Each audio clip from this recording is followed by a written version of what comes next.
Can you hear us now, Chad?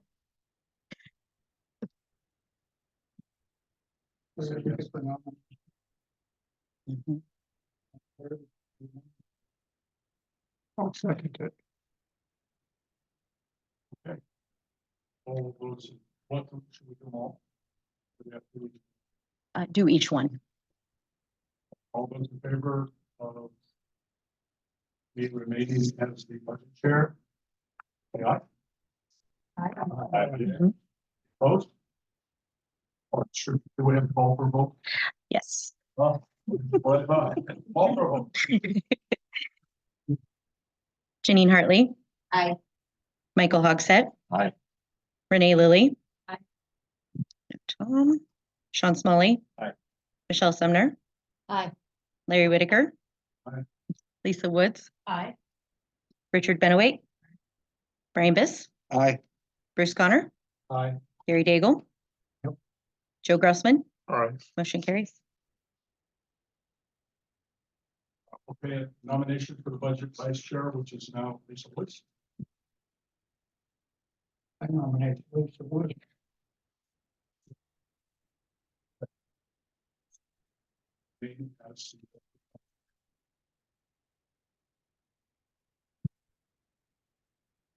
Janine Hartley. Aye. Michael Hogsett. Aye. Renee Lilly. Aye. Sean Smalley. Aye. Michelle Sumner. Aye. Larry Whitaker. Lisa Woods. Aye. Richard Benowait. Brian Biss. Aye. Bruce Connor. Aye. Gary Daigle. Aye. Joe Grossman. All right. Motion carries. Again, nominations are open for the budget secretary. It's Debbie Hamilton. I nominate Janine Hartley for budget secretary. Okay. I'll second. That's main part, is it? Okay. Janine.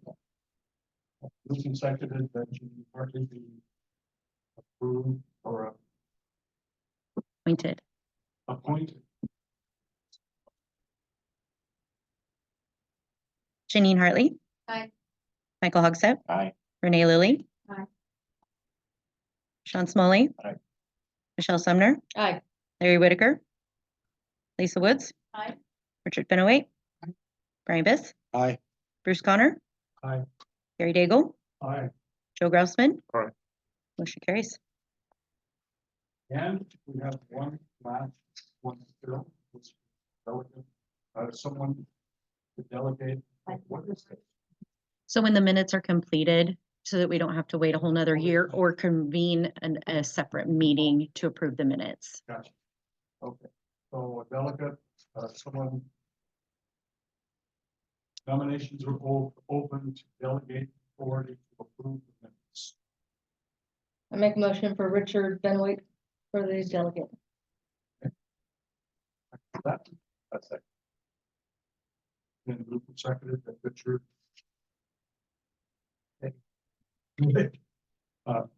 The delegated authority to approve them. Janine Hartley. Aye. Michael Hogsett. Aye. Renee Lilly. Sean Smalley. Michelle Sumner. Aye. Larry Whitaker. Aye. Lisa Woods. Richard Benowait. Brian Biss. Aye. Bruce Connor. Aye. Gary Daigle. Aye. Joe Grossman. Aye. Motion carries. We'd like to have the urban renewal administrator. Give us a budget note.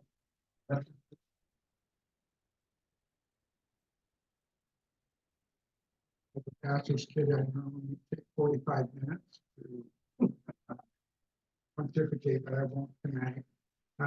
You've seen the initial budget. This is our second year of accounting for monies. Well, we're finishing our second, we're going into our third year. And as we began the process, the consultant we hired gave us numbers that we think still might have some validity to them. But we're a little behind, and the reason we're a little behind is that our consultant thought that Murphy Plywood would come back on the tax roll because they were part of an enterprise zone. 10 years of free property tax. But their 10th year was extended And so we're about $100,000 to $150,000 trying to expect revenue. Good news is that it's still going to catch up over time. Things about urban renewal monies is that it's why it's called tax increment financing. Our projects still stay on task and everything is fine. And we're very excited about the next year and some of the projects that urban renewal agencies undertaking that you'll soon be seeing with more downtown storefront improvements, food cart village coming to town, and even additional events. So urban renewal is fine, going to continue to grow, and that's about all I have to say about that. Except I promised Aiden I would try to be entertaining, but I couldn't do it. Any questions? Thank you, Jim.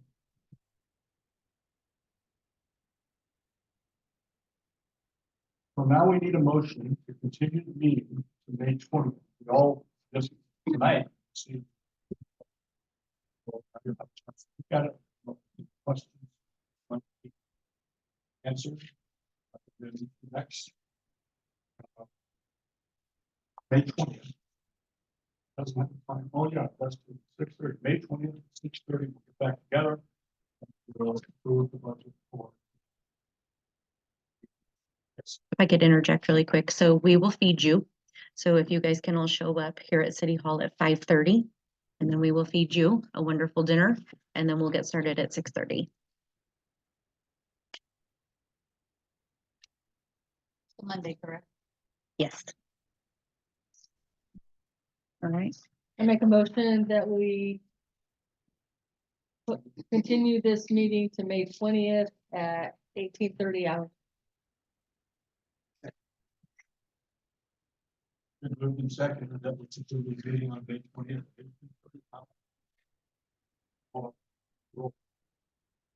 Janine Hartley. Aye. Michael Hogsett. Aye. Renee Lilly.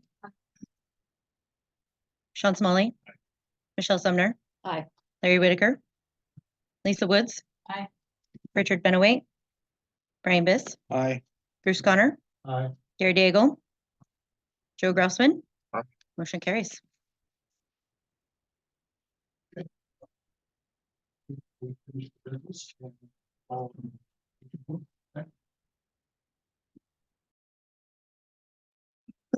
Okay, so we're calling to order the city budget meeting. We'll do the same thing that we did last time.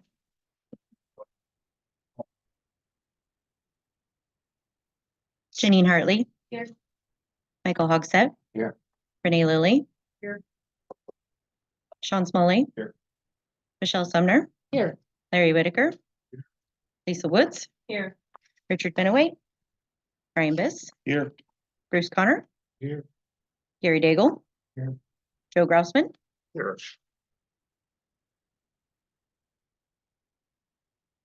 Have any media that snuck into the room that I didn't see? For the last time that we were here. Okay. Anyone wishing to speak before city council tonight on any subject matter needs to fill out the speaker form. Turn it into the recorder. Forms are available outside the table. Back in the room, please turn cell phones off and silent during. Purpose of public comment period is to allow citizens to present information or raise issues regarding agenda items only.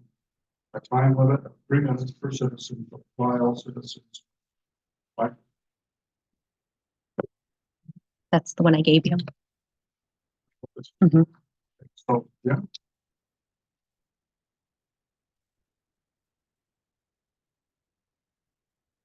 Good evening, Mr. Chairman, members of the budget committee.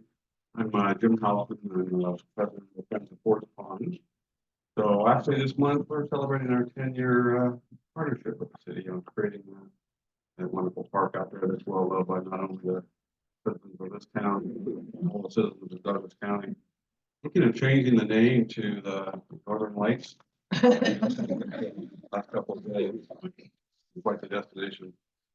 My main point is, I've spoken to council before, but I think this might be a good opportunity just to give a quick some background. Like I mentioned, we started this 10 years ago, but principal development really took off in 2017, 2018. So we're at the 7-year, the end of July. This one, everything goes right. Park will be substantially completed, I believe is the terminology that the community development director uses, with August 31st for all the punch list items. If you haven't been to Ford's Pond, even though it's technically only half built, it is 365.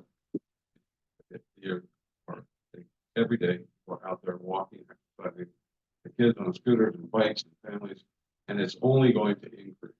So with that in mind, not only the visitation, but the facilities, we are going from just a paved path with a little bit of landscaping to now 2 miles of paved path, conventional restrooms, 4 times the landscaping, complex playground pieces, sprinkler lines for landscaping, just requires significant investment on part of the city to maintain these resources. Cities entrusted with these. It's going to be a fabulous place, but it does take significant investment. Shortly before the meeting, I was pleasantly informed by the finance director that the city has found funding for a new public works position, as well as some supplemental temporary positions during the busier summer season, which is fabulous. If you couldn't be happier with that, that will go a long way to keeping up with maintenance. It doesn't take long for it to start happening, and it's going to snowball on really quick. So with that, I'll back to your meeting. Any questions? Thanks for your time and effort. I'd just like to make a point that Friends of Ford's Pond is an organization, a nonprofit organization that's put together to raise funds for the park, and then raise funds to kind of take care of it. But they're not there. They were never organized to take care of the park. We have volunteers out there that do that. They've done a fabulous job, but it's the city's responsibility to take care of that. So with that said, we'll move on.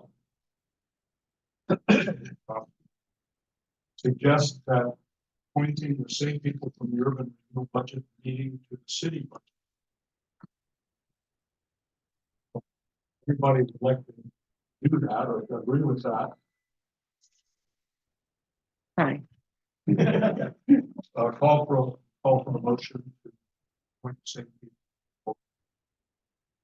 I'll make that one. Thank you.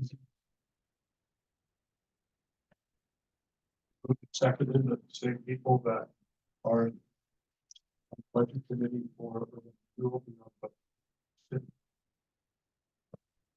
Just for reference, that is Larry Whitaker for the chair, Lisa Woods for the vice chair, Janine Hartley as secretary, and Richard Benowit as the delegate signing authority. Janine Hartley. Aye. Michael Hogshead. Aye. Renee Lilly. Aye. Sean Smalley. Aye. Michelle Sumner. Aye. Larry Whitaker. Aye. Lisa Woods. Aye. Richard Benowit. Brian Biss. Aye. Bruce Connor. Aye. Gary Daigle. Aye. Joe Grousman. Aye. Motion carries. Call Jerry back up. Presentation. I promised Abe I'd be a little longer, right? He says he will. Well, I wanted to take a little bit more time on this one because it requires some, not pontification, but articulation.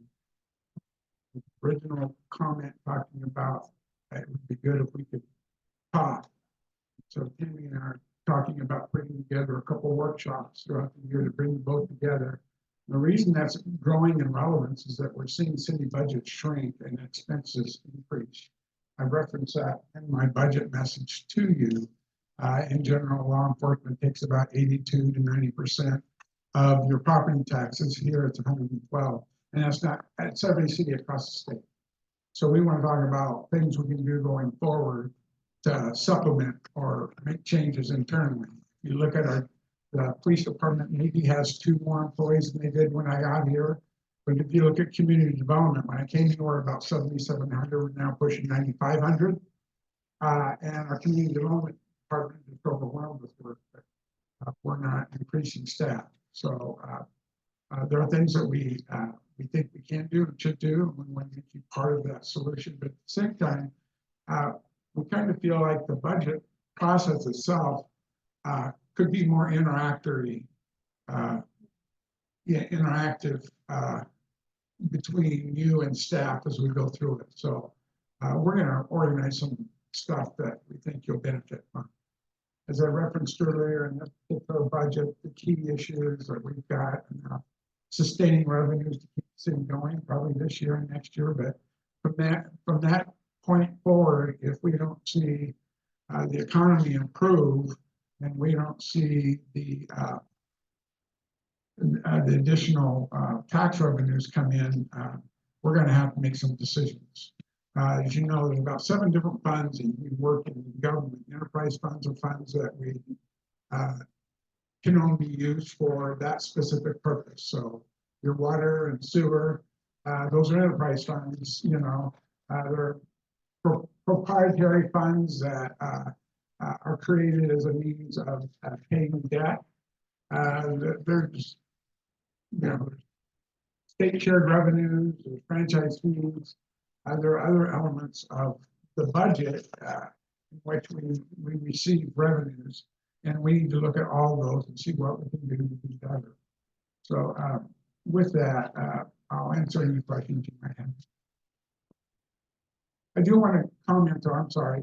I'm really excited that we have 2 new people as part of the leadership group of the council. I think it keeps things fresh and helps us all to be equally shared in wisdom. And so that's a good thing. So we look forward to continuing to work with all of you. And, you know, I know it's a silly thing, but you don't know how important it is that when minutes are done and finalized, we need your signature to make them part of the public record. That's a critical role. So anyway, with that, I'll be quiet and answer any questions. I have one question. I'm sorry, we don't allow the rookie. The new electric car charging station, Yes, sir. Tesla or the ones that? the newer one? Yeah. The larger one with the more charging 50 stations. stations. Are you noticing a difference in revenue? Well, you know, it's so funny. The staff will tell you, I've been harping on that for almost a year.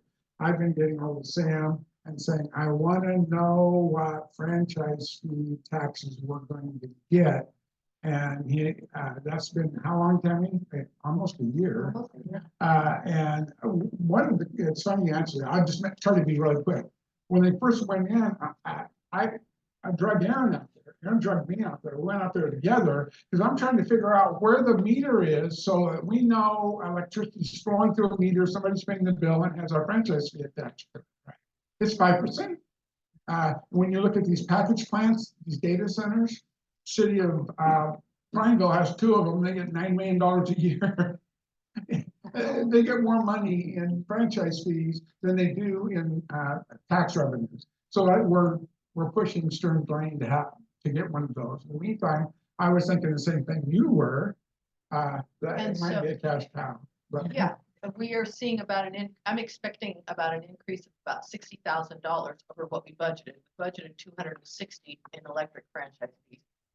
And based on current trend, it looks like we're going to come in at about 324. So, and I don't know that all of it goes to that, but obviously some of it does. And just for that, I thought you were gonna go a different direction. We're getting complaints about weeds and trash. There is a debate between the property owner that leases that to Tesla and Tesla in terms of whose responsibility it is. One day I had our crews out there picking up garbage and they wouldn't talk to me for a week. But it's an important piece too that represents the city and needs to be kept clean. So we'll look at it. Anything else? Thank you, Jerry. So before we make a motion, to continue this, all of this stuff that's here, especially this big white color, it's your responsibility to read through. Oh, it's exciting, You're welcome. but the point is, that's what I do. So to read through that, and if you have any questions, get a hold of the finance department here and ask your questions ahead of time. Very helpful. Makes the meetings that we're gonna have next week go a lot shorter instead of bringing all those questions up. Okay, so need a motion now to continue the meeting until May 20th at 6:30 p.m. I'll make the motion. Is that a motion? Okay. Second? It's been moved and seconded that we continue the budget meeting, city, May 20th, 2024, city auditorium, 6:30 p.m. And just a reminder, if you would like to eat, come at 5:30. Waylani Shaved Ice is going to be taking care of us for dinner. And it's in here. It's going to be in City Hall. Oh, it's in Janine Hartley. Aye. Michael Hogsett. Aye. Renee Lilly. Aye. Sean Smalley. Aye. Michelle Sumner. Aye. Larry Whitaker. Aye. Lisa Woods. Aye. Richard Benoway. Aye. Ryan Biss. Aye. Bruce Connor. Aye. Carrie Daigle. Aye. Joe Grousman. Motion carries. And meeting is adjourned.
Hi, I'm here, Scott Carroll.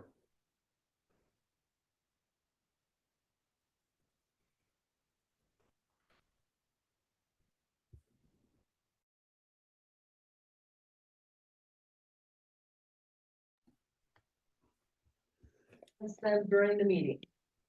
I don't have any, on agenda one.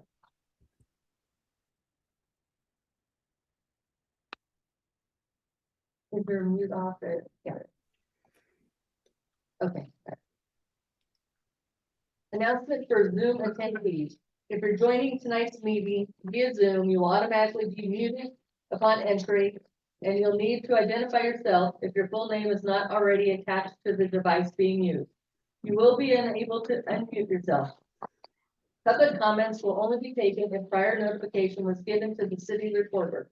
For information on this new process, contact City Hall. Reminder for City Council, please speak into your microphone when talking so everyone can hear you. Public comment. The purpose of this public comment period is to allow citizens to present information and raise issues regarding agenda items only. There will be time at the end of the meeting for citizens to speak about off-agenda items. A time limit of 3 minutes per citizen shall apply. All citizens must come up to the microphone. I don't have anyone at this time. So the first thing I would like to do for City Council tonight is something that was not published. It's just a little special presentation. So Jerry, would you like to, with me? I have something for you. Oh. Lucky already. Jerry, we thought we needed to, honor you on something that happened. So on April 27, 2024, Jerry Gillum was awarded the Quilt of Valor for his service to our nation. I, as mayor and representing city council and the city of Sutherland, would like to thank you for your service. Show our appreciation and assure you your dedication and commitment has not gone unnoticed. Gerald A. Gillum, also known as Jerry, began his military career in 1973 when he enlisted in the United States Navy. His career concluded nearly 38 years later when he retired from the Oregon Army National Guard in 2014 as a Chief Warrant Officer 3-4. Jerry served as a flight weather forecaster, TV weather announcer, public affairs officer, and as a specialty appointed weather or team leader for a damage control response team. While in the Navy Reserves, he was called to active duty for Desert Storm in 1990 and 91. As a chief warrant officer, Jerry earned 3 military occupational specialties during his 20 years of service, including personnel officer, civil affairs officer, and certified military instructor.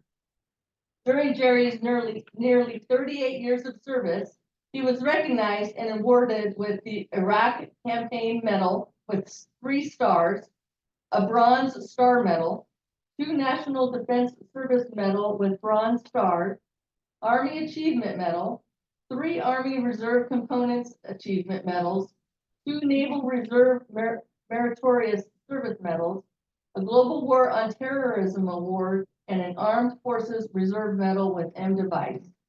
Jerry, congratulations on your Quilt of Valor.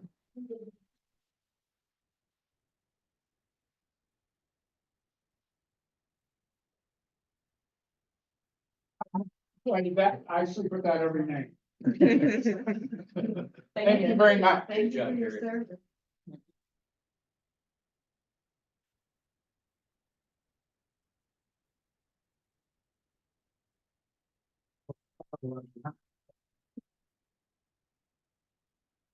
All right, that's enough.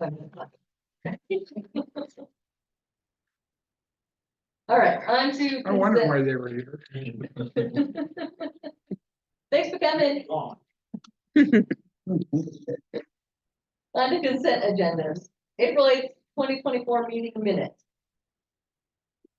That we approved the April 8th, 24 meeting. And Music Central liquor application approval. All in one. I'll add that. Music Off Central Liquor application. We have a motion. Do I have a second? I'll say. Okay, we have a motion and a second. Any discussion?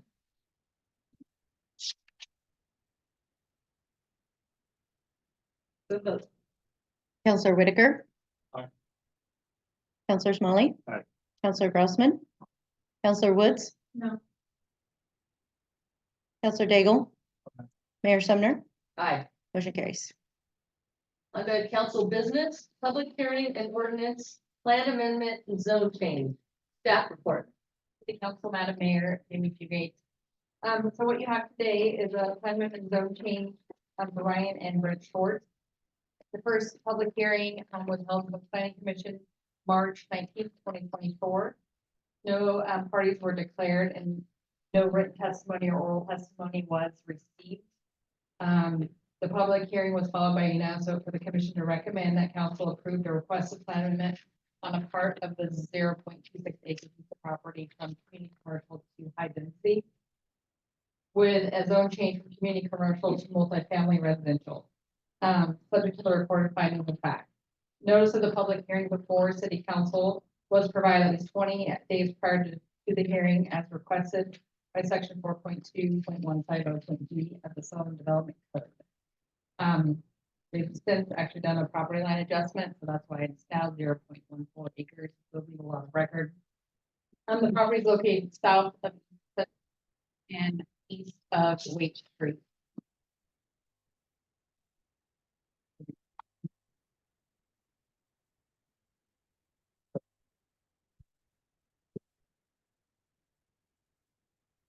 At this point, I would like to open up a public hearing. Is there any public comment?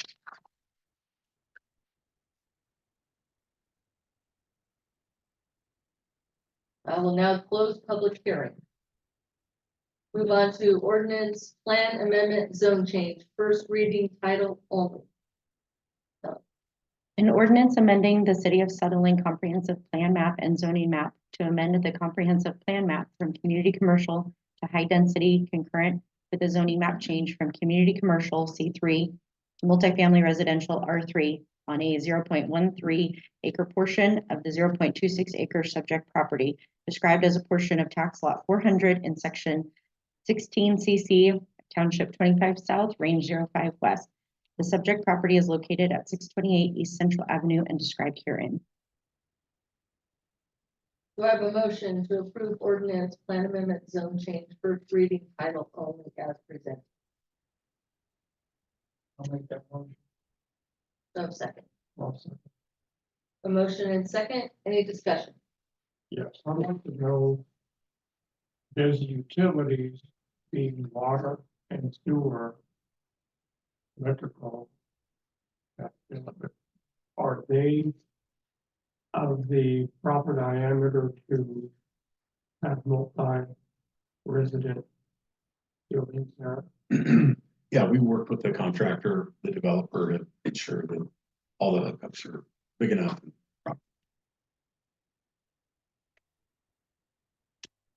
Any other discussion? Then vote. Counselor Whitaker. Aye. Counselor Smalley. Aye. Counselor Grossman. Aye. Counselor Woods. Counselor Daigle. Mayor Sumner. Aye. Motion carries. On to 2024 to 2027 Sutherland Police Officer Association contract approval. Staff report.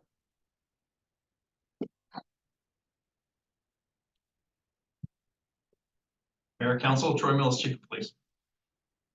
So for the last, since January, we've been working on a new 3-year contract for the Sutherland Police Officers Association. We were able to come to an agreement, and so requesting that the City Council approve the new 24 to 27 contract. Changes to the new contract include a 5% increase per year for 3 years, additional effective January 1st, 24. Steps 1 through 7 of the SBOA compensation plan will receive a 5% market adjustment, which will become applicable to bargaining unit employees only. The other changes were the addition of the Juneteenth holiday, rewording of section 20.3 incentive pay for clarification purposes, and minor changes to other parts of the language to reflect current legal precedent.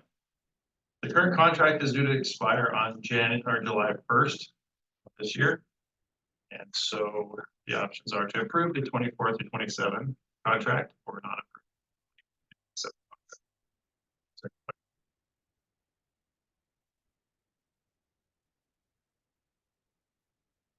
Do I have a motion?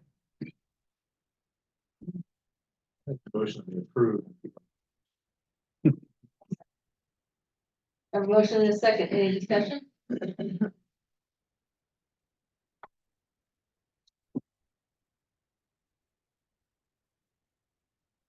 Then vote. Counselor Whitaker. Aye. Counselor Smalley. Aye. Counselor Grossman. Aye. Counselor Woods. Aye. Counselor Daigle. Aye. Mayor Sumner. Aye. Motion carries. Resolution 2024.10, Douglas County multi-jurisdictional natural hazard mitigation plan. Staff report. Mayor, council, to take over community development. So every 5 years-ish, I'll say ish, because by the time I get adopted, it's always 5. There is an update to the natural hazard mitigation plan. It's a co-adoption with all the other cities in Douglas County. FEMA has accepted the proposed revised mitigation plan. It's 300 pages in the packet, but I have it available. The focus this time was a lot on the wildfires that were out there. We continue to include our kind of the seismic improvements, upgrades that may be necessary in the event of a natural disaster, so we updated a lot of that within our portion of the plan, and so. Do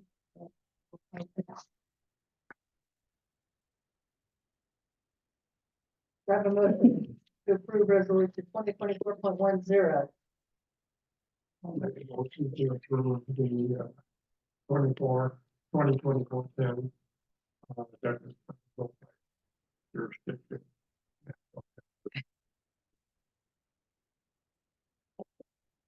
And age.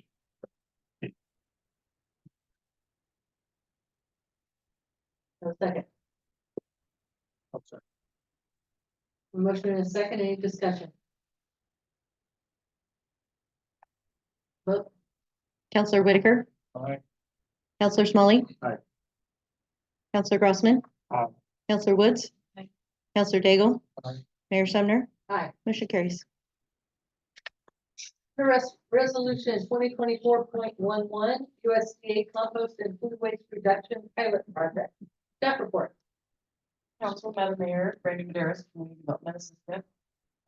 In May of last year, the City of Sutherland City Council authorized the City of Sutherland to apply for a USDA compost and food waste production pilot project grant. This is part of the Urban Agriculture and Innovation Project led by USDA's Natural Resources and Conservation Service. The city has been notified that we've been selected, our application has been selected for award. We've received that award and the draft contract for execution.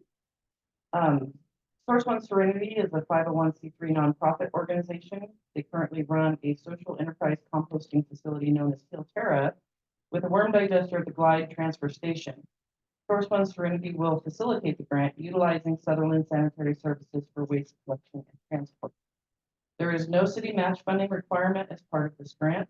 Non-federal matching funds or cost sharing will be achieved through Source One Serenity and Sutherland Sanitary Service. The options are to approve the resolution to accept the award and authorize or delegate the city manager to sign a contract, or not approve the resolution to accept the grant award and delegate the authority for the city manager.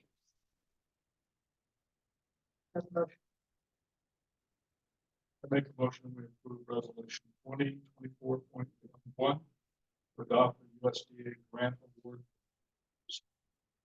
pilot project. Delegated authority. City manager to sign. A motion and a second, any discussion? I have a question. At the top, is the match funds required for the grant? Correct.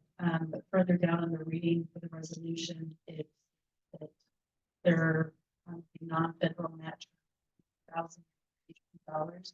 So where those funds come from, those funds that are.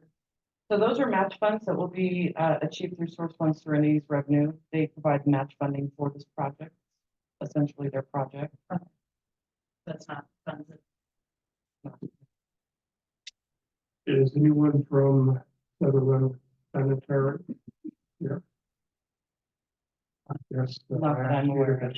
How does that get from the residents to facility? I know they have a truck that must, I'm assuming, go around and pick it up. Is it gonna be another container? Or what is being planned? Those details I'm not sure of, that Source One Serenity and Sutherland Sanitary. Yes, so there's supposed to be up to 10 commercial kitchens. That was the goal for this project. Source One Serenity will work with those 10 commercial kitchens, and Sutherland Sanitary Services will provide the transportation and collection. How those details work out, we don't have those yet, but they're in the process. So it's not for the residents at this time, it's not No. a commercial Correct. restaurant. Correct, and there would be 10 identified. Okay. That makes more sense. So for this grant, what is the benefit to the city for accepting? What's the takeaway? My thoughts are that you're pulling, so the idea of this grant is to reduce the food waste from the landfills and utilize it. This is kind of in my mind, a twofer, because you're also helping Source One Serenity, who they provide services to military with PTSD and teach them. I believe they have a hand in it. So there's a few different ways you can look at it, which benefits the city. It depends on. Since we are one of the selected that applied for the grant, does that give us also recognition through the media or anything else? We'll put out a press release.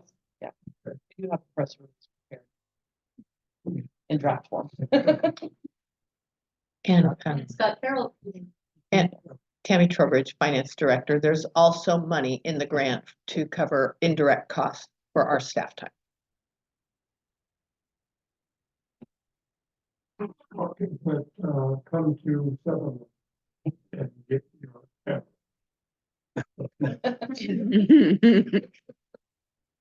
Any other discussion? And vote. Counselor Whitaker. Counselor Smalley. Counselor Grossman. Counselor Woods. Counselor Daigle. No. Mayor Sumner. Aye. Motion carries. Under resolution 2024.12, urban renewal minor amendment, staff report. Mayor, councilors, to go over to community development. So when you had your urban renewal act on, a while back, we had gone over some improvements, much needed improvements to the police and fire station in combination, with the seismic grants that were awarded. And so as part of that, because it's an amendment that would include public buildings, a resolution of support, from the top 3 of the 4 taxpayers or tax districts are required. So this is the resolution and follow-up to the next step of that. We'll be bringing it back to the urban renewal agency as we progress, but at this time we're just asking. Do I have a motion?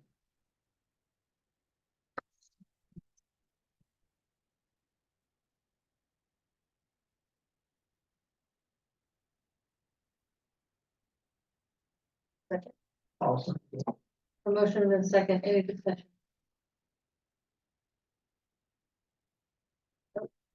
Counselor Whitaker. Aye. Counselor Smalley. Aye. Counselor Grossman. Aye. Counselor Woods. Aye. Counselor Daigle. Mayor Sumner. Aye. Motion carries. On the city manager report, Hastings Village update. Yes, ma'am. As Dana comes up to the podium, I want to introduce Jacob Gilman. At the last meeting, we had you appointed a workforce housing task force, and we divided that now. Their whole focus is workforce housing. And Jacob asked to be part of the group, and I told him, of course, and invited him and have asked him to come participate. But one of the things he's requesting is the council formally accept him as a member of that. Now, we'll need to get Chad's interpretation. Melanie seems to think we have to amend the resolution. I tend to think that if you by majority vote approve him to be on it, it's okay, but we need to ask Chad. Because if Chad says no, then we'll need to bring an amended resolution to you at the next council meeting. That's not to preclude that he's not going to participate. We have a retreat on Friday. He's going to be there and he's going to be an active participant. But I think he feels more comfortable having the council acknowledge his involvement. So Chad, we adopted this group by resolution. We want to add somebody to it. Do we need to modify the resolution, or can the council by majority vote appoint him to the group? So typically when you adopt something by resolution, it's cleaner to amend the resolution, but it's not technically legally required in this situation. So you could just do it by majority vote because all you're doing is amending an administrative matter. You're not giving this body any formal decision-making authority. They provide recommendations to the council. So just a majority vote would be fine. And I would just make sure that it's clearly delineated in the minutes. So we do have that written record since you're not amending the resolution itself. I want the record to show that Melanie's not giving me bones because I was right. He said typically. I think I technically said you're both right. I know, I'm just having fun at her expense, which is my nature, but I do need to be more professional, I'm sorry. Do you wanna make a motion, take a motion in a second and, approve him to be on the committee tonight, or? He is a citizen. Yeah, Jacob. Jacob is a realtor, actually. Okay. He came up to me afterwards and says, hey, man, I'd like to be part of that. I said, you're welcome. And but we'd really like to have you guys acknowledge him by formal vote to be a member of the committee itself. I make a motion to add Jacob to the task force.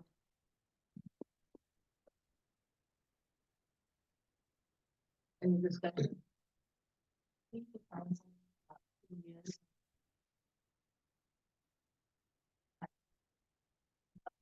on up, Jacob. Dana will move over. He doesn't bite. But Be neighbors. Do you? Congratulations. Thank you, council. I appreciate it. My name is Jacob Gilman. I'm a local real estate agent. I was born and raised in Sutherland. I've been in the real estate industry for just about 10 years now. I do some construction consulting as well. I am very eager to help my community thrive and prosper, especially important to me as being in the real estate industry, that affordable housing is available and homelessness is not going away, and finding creative solutions to deal with it is something very important. So I appreciate it.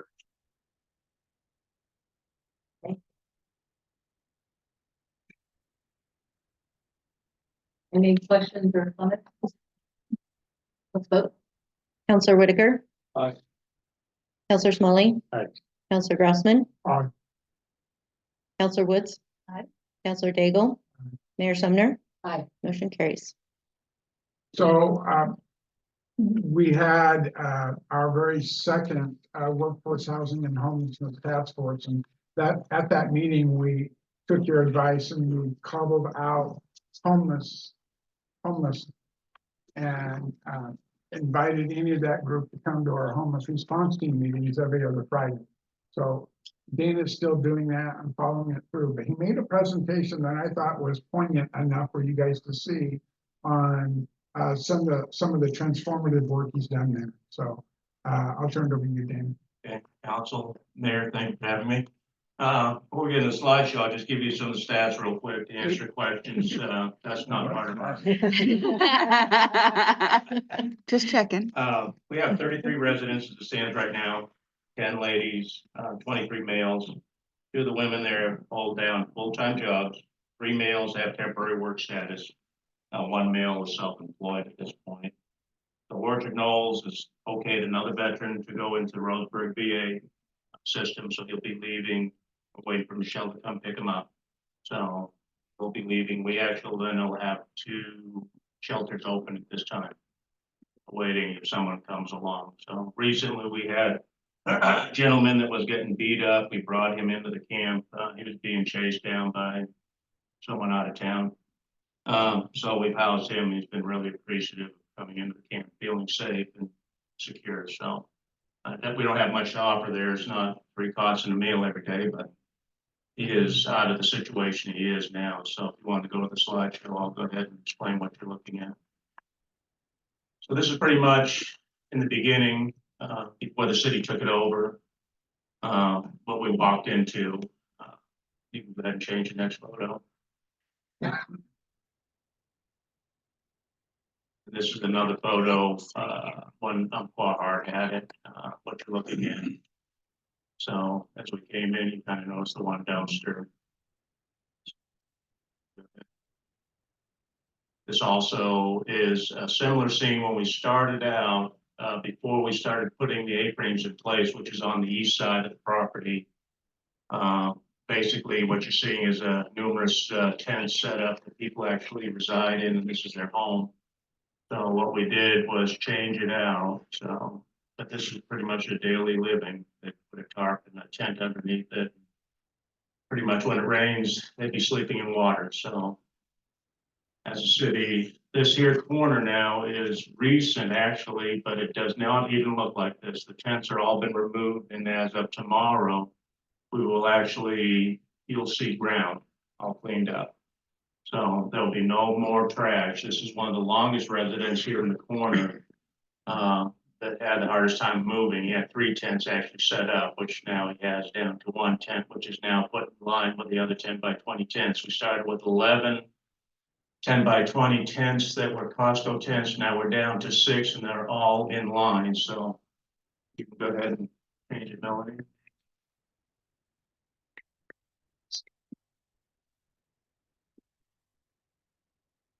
This is about the time you can see one A-frame is now set up to the right-hand corner. And what we'll do is we set up an A-frame, we build out the A-frame.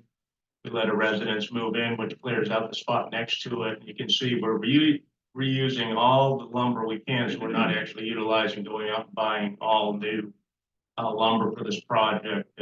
So half the material was already there on the property we utilized.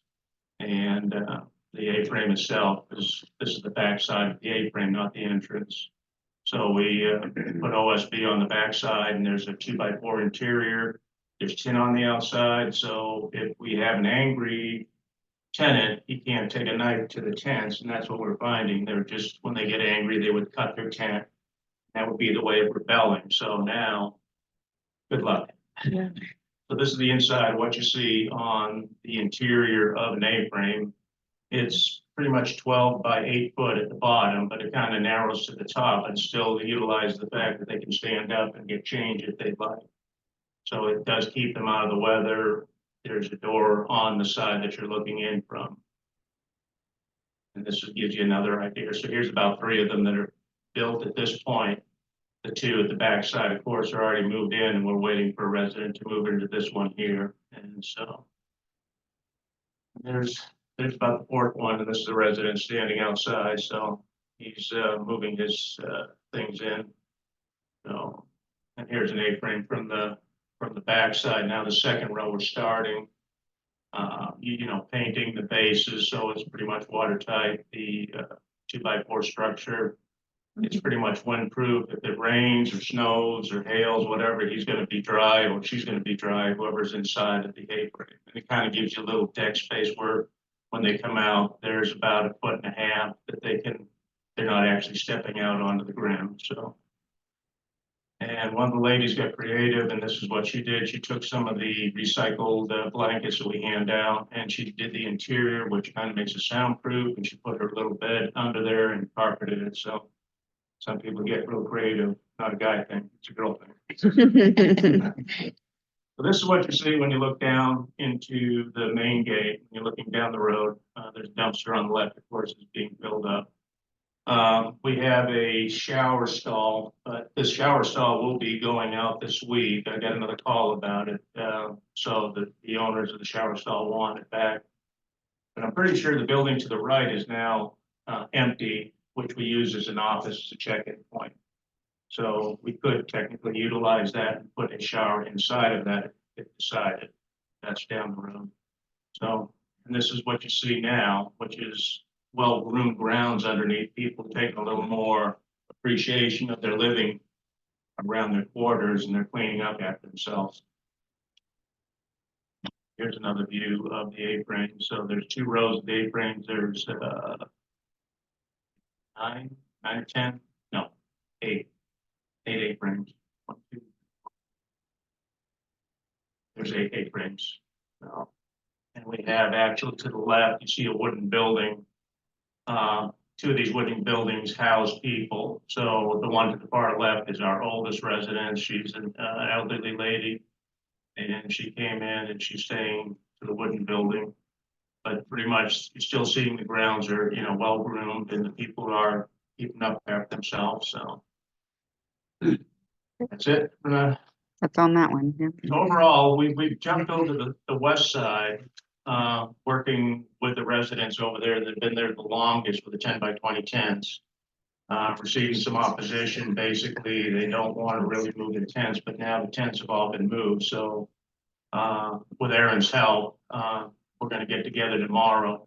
This happens every other Thursday. The Oakland Sutherland Pantry comes out and lets all the residents come out, and they give them a bag of food, but they bring it to the residents. These people here are with ADAPT, and they are with the Douglas County, there's about 3 agencies that come out that are offering mental evaluation help, or if there's anything they can do, which we open up the office to. If they want to have a one-on-one and private session, they can go into the office, but they come out about every Friday in the morning, starting around 9 or 10. They'll stay till about 1 o'clock. So if anybody in the camp wants to approach them, they're willing to talk to them and see if there's anything that they can help. So the HIV Alliance, that's the other organization that comes out. And this is inside the office. That's the door to the office. So these are the hot meals that St. Vincent de Paul offers up every Monday and Wednesdays. They prepare them in individual dishes for everyone to have supplied, and all we have to do is pick it up around 4:45, bring it out to the residents, and they are more than happy. If they go, this is pretty much throw them in the trunk and bring them to the Hastings Village. So one of the residents. Oops. That's it. So that's pretty much in a nutshell. The west side should look like this here. We'll have it pretty much roomed. I know it's kind of an eyesore for Aviva Health. I've contacted all the businesses, Aviva Health, the gentleman that does the cooking out back, and seen any complaints they have, and the lady next door that has they sharpen saw blades, Debbie. So pretty much have, there's not really any complaints. It's just some concerns which we've addressed, and they're content with it. I think come springtime, me and Aaron will figure something out to kind of do a privacy fence to that west side. So when the trees drop their leaves, they will not look right in there, but it won't be as bad as when we first started, because it's been cleaned up immensely, and I welcome anybody to come out there and take a look themselves. So any questions? Is that, you had mentioned before about a fence where people that come in overnight. Correct. If they're not give them anything, they have to bring their own stuff. correct, they have to have a tent. But seeing that we've cleaned up some of the A-frames, we do have some used tents. So if somebody really was in a bad predicament where they come in the middle of the night and they went to the admin, we can go ahead and loan them a tent. But the requirement is this would be a separate fenced off in the front, small area. We haven't decided how much room we want to give, but I would guess 20 by 40, and have a separate access to it from Hastings. So there'd be a gate opening. They wouldn't be able to go into the regular residence area, but they would if they needed a restroom, because we have porta potties in there, of course.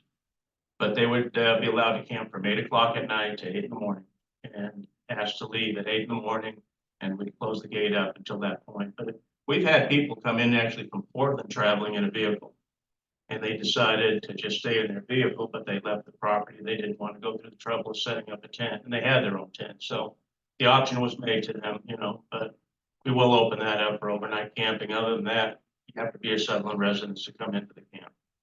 So we have had some incidents in the past where there's a lady that was going through domestic violence, and Sutherland PD ended up taking her to family in Roseburg because we didn't have the means for children to be on the property. So we went ahead and Sutherland PD took care of that. So they took them on over. Answer that question, Larry? Yeah, and the containers that we turned into. They are now ours. They belong to the city.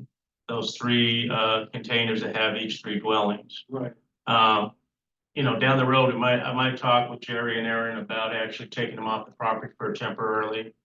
It kind of, what I see since I've been there, this is my opinion and nobody else's, is it kind of gives them a nest egg, and they don't want to really go out and advance themselves and want to try to get a job.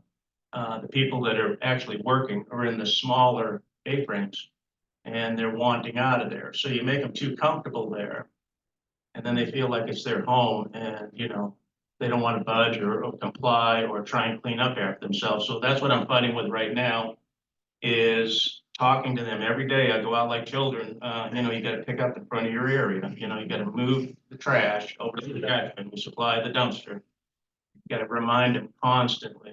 And sometimes it gets their attention by threatening to trespass them, but we can't technically throw them off the property. We let them stay there at night, but during the day they have to leave.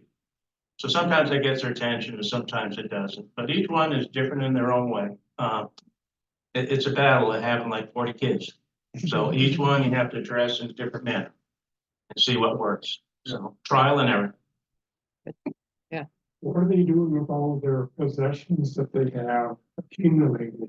Okay, so like, for instance, Goldie, she was with the camp for a long time and she likes collecting things. And so she had an A-frame full from the front to the back. So what we have to do is document everything inside of that A-frame because she abandoned it after 30 days. And what we did was gather it all up, videotape it, take it to the transmission shop here in town, and that's where it is right now, being stored, doesn't cost anything. And I'll have to get with Kurt, with the police department, figure out when we can dispose of it if she does not claim it after so many days, but it is now temporarily being stored. And there's plenty of room down there if that happens, but that's only happened once since the city's taken it over. So, The rest How of about the the things get other thrown people away. that has possession? The early pictures showed it all over their tent. well, one day we went through there and just started cleaning everything up regardless whether they liked it or not, because technically it's city property and it's not their property. They're not paying rent there. They're on city property. So when people get kind of stubborn, we can push back too also, but without getting the city in trouble to make them liable. Some of that stuff is just debris thrown out, just basically, they go through their spats, basically, they'll throw something out, some A-frames without the netting or anything else, so I'll take a day and go up there and pick it up and throw in the dumpster. If they miss it, so be it, but that's one way of getting them motivated. They see them throwing the stuff away, they get their stuff gathered up. And so the new program is, what I'm enforcing now is basically, if you have a dwelling, whether it be a 10 by 20 tent or an A-frame or a pod, you have to have your belongings inside that and out of sight. I'm trying to satisfy the public also by driving by. I don't want them to be looking at a mess. And it just draws attention when you have disorder of all kinds. So we're like I said, within a week or two, I think anybody in the public's eye who goes by there, they'll see a big major improvement. So it'll be cleanliness. It'll be basically people picking up after themselves. And if they don't, come along and there's a dumpster. We'll dispose of it. Yeah, it was a great job. Madam Mayor, I want to reiterate something that we've done before. I sent you an email sometime back. I want to make sure it's clarified. When Umpqua Hart left us, when they were with us, we were on an agenda to do this progressive, help them get into housing. Well, we don't do that anymore. Our whole singular and only job is to manage this camp to the best of our ability. But we're not in the business of finding housing or creating housing, financing housing, or going after any of that. So we're not going to be in that business. And the workforce housing has absolutely nothing to do with this, and there's no agenda or attempt whatsoever to move these people over there. So I just want to make sure that's clear for the last time. I think for us. Thank you. Thank you, Mayor. Thank you, Council. Thank you. On to council comments. Remember, monthly meeting time is limited. Please ask questions or make statements that are likely to benefit the group. Individual comments and questions that can be handled on a one-on-one basis should be handled outside the meeting. Start with Councilor Whitaker.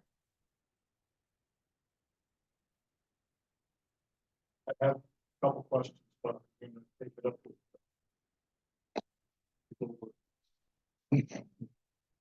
Councilor Smalley.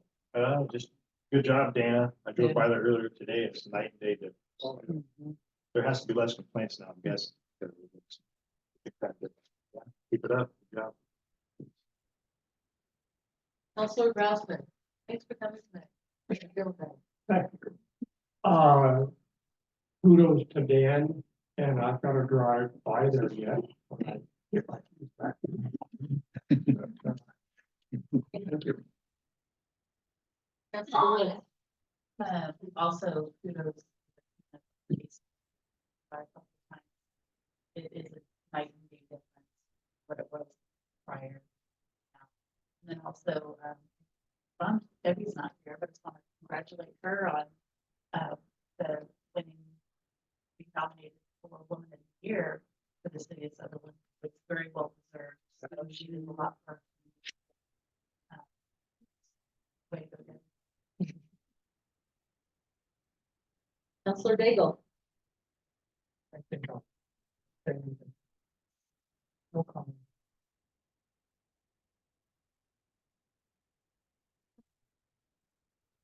I don't think I have anything, but to congratulate Debbie on her.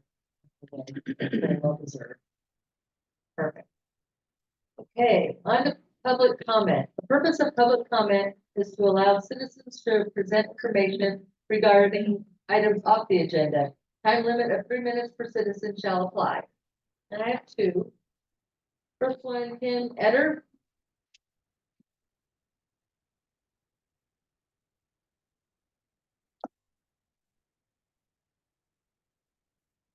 Hi, I know workforce housing is not on the agenda. I just wanted to check with anybody and see, have we heard anything from any of the testing? Any kind of results being turned in? Nothing, and how much longer do we project, do we think? It's currently unknown, so it is kind of the process takes. Okay. So nothing new, that's why it's not on the agenda. I'm assuming we're just kind of at a standstill waiting. Well, we're having a retreat on Friday. Yeah, I'm fully aware. I'll be there. That's the Yes. report yet. And then one other comment on the homeless, and I know he's gone, and I do agree that they have done a fairly good job of cleaning it up. I still feel like it has a long ways to go.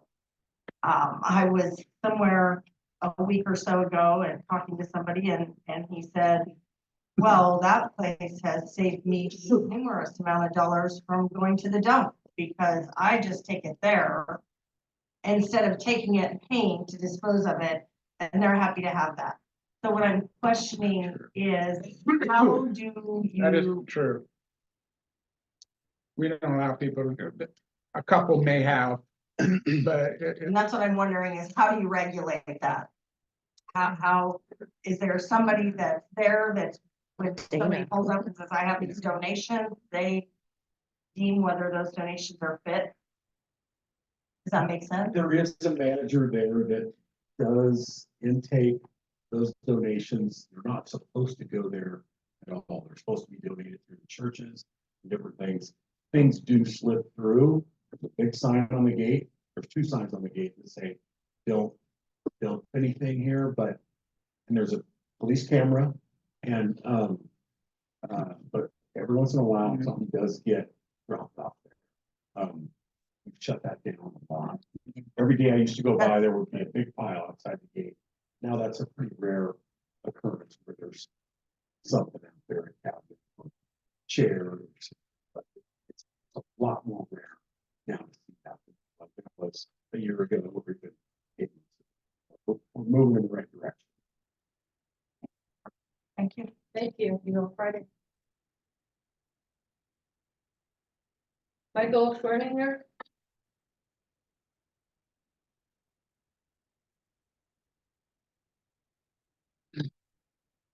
Oh, Mayor, Council. If you could say your address first. If you say your address first. 1260 West First. Thank you. Avenue. We walk our dogs and we go up east on, and right there, anyway, and we go across to the south side there by the Dollar Tree, Abby's, and 90% of the time, we're just about run over. It's a major problem. And my son just told me the other day that he takes a walk down by the corn market and that they have the flashing, signs there, which they don't have there. And somebody came really close to hitting it. One person stopped, he was continuing through and they just blew through there. And it's not, I don't feel it's inattentiveness, they just don't want to stop. And so we either need to get cameras or put stoplights or something to force people to, stop for the pedestrian, disabled. And I don't make it across, like run across, can't do that. And the one time where they came the closest to me, my dog wears an orange vest that's got reflective, and it's during the daytime, and I was wearing an orange shirt and everything, and they came within from here to there for me. And it's too dangerous. Something needs to be done for everybody, and I've noticed that not just me when I'm walking, if I'm driving, I've noticed it happen a lot more. And there's so many people, and it's like one guy, I hollered at him, and he's like, "Oh, didn't see you." See, he was clear way up by the visitors, almost coming that way before when we started, and he didn't see me. And the other part is, since I'm fully disabled, that on sidewalks, the one by Abbey where it's flat and the other ones that are kind of angled is, I doubt if they're ADA approved because it's not a flat surface.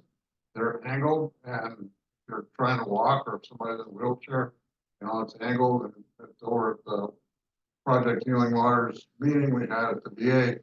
One of the vets in a wheelchair actually tipped his chair over on a similar situation. So, time up, thank you. Thank you for that information.